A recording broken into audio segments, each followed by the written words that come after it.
सबको अपने गाने तो सुना सकता हूँ। मुझे उस धुएं से क्या मतलब हिरण भाई? वह तो अपना गधा भाई उस धुएं को देखकर डर गया और इधर से दौड़ते हुए जा रहा था। उसे लगा कि शायद जंगल में आग लग गई। वह अपनी जान बचाने के लिए भाग रहा था।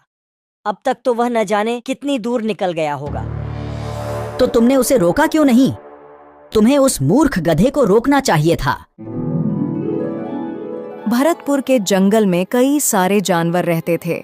उनमें एक गधा भी था। गधे का मानना था कि जंगल में उसके जैसा समझदार जानवर कोई है ही नहीं।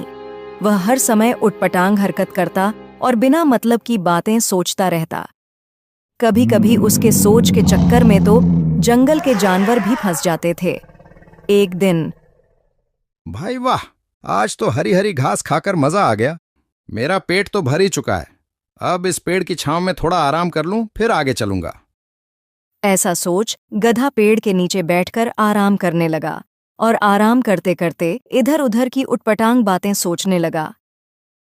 मेरे जैसा बुद्धिमान इस जंगल में कोई नहीं, तभी तो समस्या आने से पहले मैं उससे बचने का रास्ता निकालता हूं। जैसे मान लेता हूं मैं यहां बैठा हूं और जंगल में आग लग जाए तो मेरा क्या होगा? मैं तो बेमौत ही झुलस के मर जाऊंगा। तभी उसकी नजर जंगल के दूसरे छोर से उठ रहे धुएं पर पड़ी। धुआं देखकर गधा घबरा गया। अरे, यह तो सचमुच जंगल में आग लग गई। इसका मतलब अब मैं मारा जाऊंगा? नहीं नहीं, इससे पहले कि आग मुझे अपनी चपेट में ले ले, मुझे यह जंगल छोड़कर किसी सुरक्षित स्थान पर भागना चाहिए। ऐसा सोच गधा घबराकर उठा और तेजी से भागने लगा। गधे को इस तरह बेतहाशा भागते एक सियार ने उसे देखा।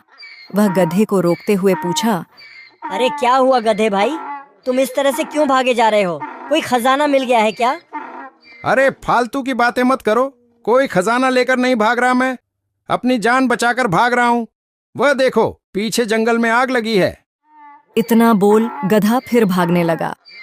सियार ने देखा तो उसे कुछ दूर धुआं उठता हुआ दिखाई दिया।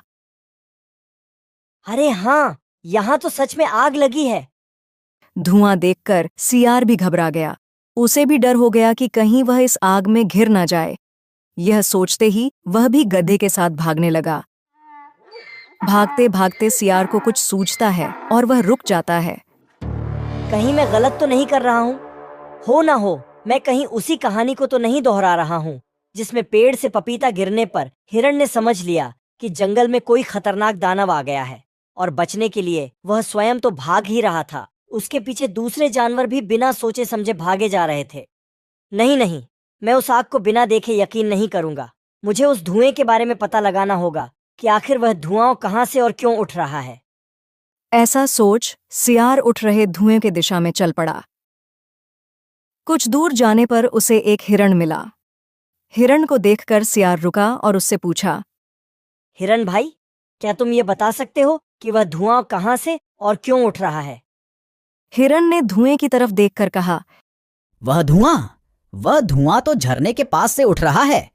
झरनों के किनारे खरगोश, लोमड़ी, बंदर और हम चारों दोस्त पिकनिक मना रहे हैं। हम लोग वहीं आग जलाकर बाटी चोखा बना रहे हैं। लकड़ियां कम होने से मैं इधर लकड़ी लेने आया था, परंतु यह सब तुम क्यों पूछ रहे हो? मुझे उस धुएं से क्या मतलब हिरण भाई? वह तो अपना गधा भाई उस धुएं को देखकर डर गया और इधर से दौड़ते हुए जा रहा था। उसे लगा कि शायद जंगल में आग लग गई। वह अपनी जान बचाने के लिए भाग रहा था। अब तक तो वह न जाने कितनी दूर निकल गया होगा। तो तुमने उसे रोका क्यों नहीं? तुम्हें उस मूर्ख गधे को रोकना चाहिए था। उसे रोकने की छोड़ो, एक पल के लिए तो मुझे भी उसने डरा ही दिया था। परंतु सियार भाई, यदि उसे नहीं रोका गया तो ऐसे भागते भागते सभी जानवरों को वह आतंकित करता जाएगा और जंगल में बिना मतलब की भगदड़ मच सकती है। हमें उसके पीछे जाना चाहिए और उसे रोककर सच्चाई बताना चाहिए। हाँ, तुम ठीक कह रहे हो हिरण भाई, हमें गधे को रोकना चाहिए। ऐसा बोल हिरण और सियार दोनों उसी दिशा की ओर दौड़े जिधर गधा भागते हुए गया था। काफी दूर जाने के बाद उन्हें गधा दिखा। बहुत जल्दी ये जंगल छोड़कर मेरे साथ भाग चलो, वरना आग को यहाँ आते देर नहीं लगेगी भाइयों। अगर अपनी जान बचाना चाहते हो तो भागो। कोई कहीं नहीं भागेगा। जंगल बिल्कुल सुरक्षित है। इस मूर्ख गधे की बात सुनकर तुम लोग भयभीत मत हो। जंगल में कहीं भी आग नहीं लगी है। हाँ भाइयों, हम वहीं से आ रहे हैं। मैं वहां झरने के किनारे अपने दोस्तों के साथ पिकनिक मना रहा था और उसी आग से उठ रहे धुएं को देखकर यह गधा समझ लिया कि जंगल में आग लगी है और यह बेवकूफ बिना सोच विचार किए भागने लगा। आग की वास्तविकता सुनकर गधा झेप गया और सभी जानवरों ने अब चैन की सांस ली। हिरण भाई, तुम्हारा यह काम बहुत सराहनीय है, जो समय पर आकर हमें घटने की सही जानकारी दी, वरना आग की खबर सुनकर हमारी तो सांसें ही रुक गई थीं।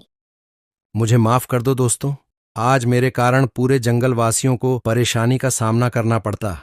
मुझे मेरी गलती का एहसास हो गया है। अब से मैं वादा करता हूं कि बिना सच्चाई जाने कभी भी कोई कदम नहीं उठाऊंगा।